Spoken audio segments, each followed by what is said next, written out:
Here we're taking a look at our biggest class of the day, the 450C Moto number 1. Grabbing the whole shot and getting out front early is a 920 of Corey Lachlan. It's such a battle right behind him. You have the Yamaha, the Cowie, and another Yamaha there, Tom.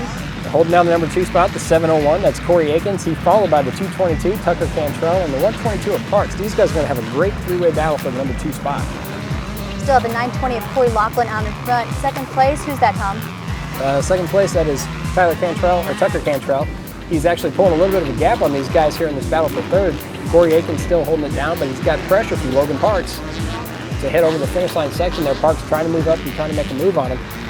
Now, this is actually the section coming down the first hill after the triple, and Parks was able to go to the outside and get the pass made. Now here you can see the different options as they come back up the hill. Akins trying to go back around the outside to get the spot back, but he makes just a little mistake and kind of bumps. Touches his front wheel just a little bit. Yeah, he kind of bumps Parks there, and Parks able to hang on to that spot. Here, there you can see Parks making a mistake here as he slides down to that corner, but he's able to get back on the gas and get the power to the ground and hang on to that number 3 spot.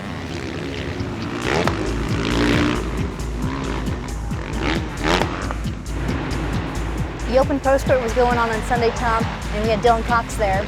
Dylan Cox was riding well all weekend long, won every one of his motos, and here you can see again he's jumping out to an early lead.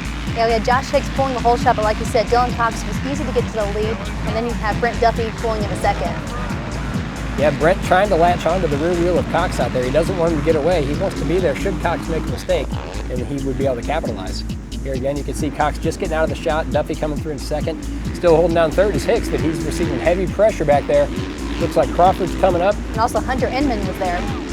These guys have a great three-way battle for third here as they head through the finish line section. And here on the other side of the track now, there's the third spot. Crawford has moved up into fourth. He's got Inman right behind him, and they are putting all kinds of pressure on Watch Hicks this here. pass that Chad's getting ready to make. Chad just made like his own line in that corner, but it sets him up nicely for the inside on this left-hand corner. He's able to push Hicks just a little bit wide, and that also allows Inman to get by as well. So Hicks just dropped 2 spots in one corner. Yeah, Inman definitely capitalized on that. Here coming out of the back section, another look at your, heading up the uphill triple, another look at your leader, Dylan Cox. He's out front all by himself, like we said, perfect on the weekend, picture perfect form. And we caught up with him after this moto and talked to him about the weekend. I felt really good that moto. It was tacky, the roads were perfect, and I had a lot of fun. You know, the track's a lot more fun than I thought it was when I pulled in.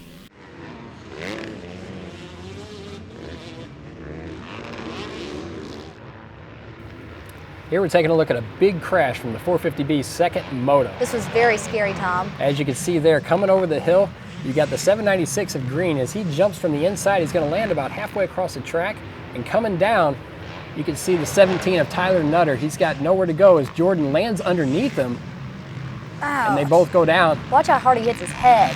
And then keep watching. Travis Eck is going to come down that hill full speed. Bam! Knockout by the rear wheel. Nowhere to go, and he takes a Dunlop to the helmet. He's going to need to call Josh Gray at Shades of Gray for that one, because that helmet is ruined. Here again, you can see, and look at Tyler getting run over right in the midsection. You can see him flipping down the track, and there was a nice shot of the tire to the helmet for Travis Eck. And Tom, it really was a great weekend at Paradise Moto Park. We had some standout riders, one of those being Hunter Rhodes all the way from Michigan. Yeah, Hunter came down from Weberville, and he's one of those riders that he makes it look so easy on the track. He's got that natural flow, the natural ability on the bike. It doesn't even look like he's trying. So, I mean, not every rider out there has that. Some guys are born with it and some guys aren't, but Hunter definitely has it. Yeah, he was just able to pull starts, get out there and take the wins, but a lot of people weren't getting the starts, and they had to really use some line selection out there. Yeah, when you don't get the starts, obviously you're in the back of the pack, and you got to use the different lines on the track to work your way forward. You can't pass somebody if you're following them, and that's one thing I really stress to the younger guys out there. You cannot follow if you want to pass them. We saw a great selection of lines here at Paradise Moto Park this past weekend. There was 4, 5, 6 lines in some of these corners out there, and the riders were able to take advantage of that. And some of the guys that weren't, they didn't qualify this weekend. They can just, they can kind of relax a little bit because it was one of the first qualifiers of the year, so they're going to have plenty of more chances to get in other areas and qualify out of there. And Tom, you mentioned that this was one of the first qualifiers. Do you think that that's why we saw a few crashes out there? That could have been. Not everybody gets down south to Florida or Georgia to train and practice during the wintertime. Some guys probably just came right off the couch. Yeah. And, they haven't got their timing back. They haven't got their technique back. They're a little bit off here and there. And, that could be a good reason why we saw a lot of crashes this weekend. And we did see some gnarly ones, and you mentioned technique. This guy, he looked like he was maybe doing a Superman, but in reality, he was about ready to wad up. He was crashing? Yeah, he was I thought he was just mixing a little freestyle. No. Oh, I thought he was going to save it. That's one of those crashes when you're riding. You're thinking it's going slow, and then all of a sudden it happens really fast, and it hurts really, really bad. So here's to hoping this guy's okay. And Devin Kimmel, she provided that yeah, picture Devin for us. Kimmel. Yes, thanks very much to Devin. And Tom, we have a big schedule this year. We've really expanded. We're going to be hitting another qualifier pretty shortly. Yeah, that's coming up at the end of April, 21st and 22nd. We'll be at CLCR, that is Country Lakes Christian Retreat in Underwood, Indiana. I've never personally been there. I've never been there either, but I'm looking forward to the trip. Hopefully we'll see a great track and some great racing. It should be great. Like you said, April 21st and 22nd. Then we've also had a lot of hype around another video we're going to be doing. That's right, April 4th. Tune in April 4th, 10 p.m. Eastern Time. We're going to release our free ride video from the Shades of Gray shoot.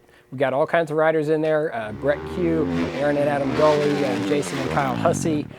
We had Tyler McEwing. Justin Fruin was Justin there. Fruin. And they were throwing down, to say the least. Oh yes, we've got some great video from there. We've also got some great photos, which you can check out right now on Facebook at the Midwest Tour. You can also look up Shades of Gray on Facebook. And I think that'll do it for the first show here. I think so. Overall, we had a great weekend, and we're looking forward to the rest of the year. We'll see y'all soon.